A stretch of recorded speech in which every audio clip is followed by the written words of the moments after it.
Hello বন্ধুরা, good morning. তো বন্ধুরা, আমিও আমার মা সকাল সকাল রেডি হয়ে যাচ্ছি আজকে দুবরাজপুর।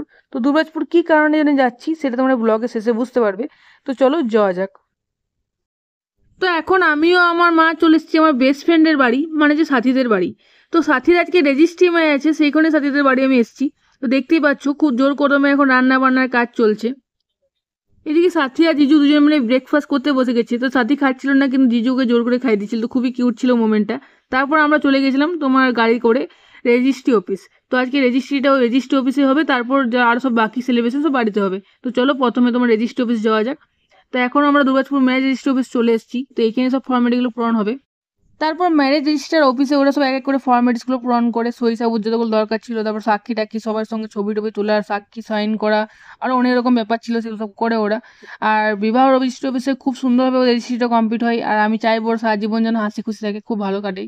রেজিস্ট্রি ম্যাচ করে আসার পর যখন ওরা বাড়ি আসে, তখন জেঠুমাকে বলে ওদেরকে বরণ করে নিতে, কারণ আজ থেকে ওরা স্বামী স্ত্রী হয়ে গেছে আইনিতভাবে। তারপর ওদের তোমার সেলিব্রেট করা হয় ছাদে, কেক কাটিং হয়, মালা বদল হয়, আংটি পরানো হয়। সত্যি কথা বলতে গেলে মোমেন্টগুলো জাস্ট ওয়াও ছিল, তোমাদের দেখাচ্ছি দেখো, খুবই সুন্দর লাগছিল দুজনকে। তারপর ফটোশ্যুট হয়, ফটোশ্যুট হওয়ার পর প্রচুর খাওয়া দাওয়া হয়, সেগুলো তোমাদের দেখাচ্ছি হালকা করে ক্লিপে। আর এটা ছিল জাস্ট একটা মিনি ভ্লগ, তোমাদের জাস্ট হালকা তোমাদের দেখালাম। এবার গোটা ভ্লগটা তোমার কিছুদিন পর আসবে। তো তোমরা সেটা দেখতে থেকো। আজকের মতো ভিডিওটা এখানে শেষ, দেখা হচ্ছে অন্য কোনো ভিডিওতে। ভালো থেকো, সুস্থ থেকো।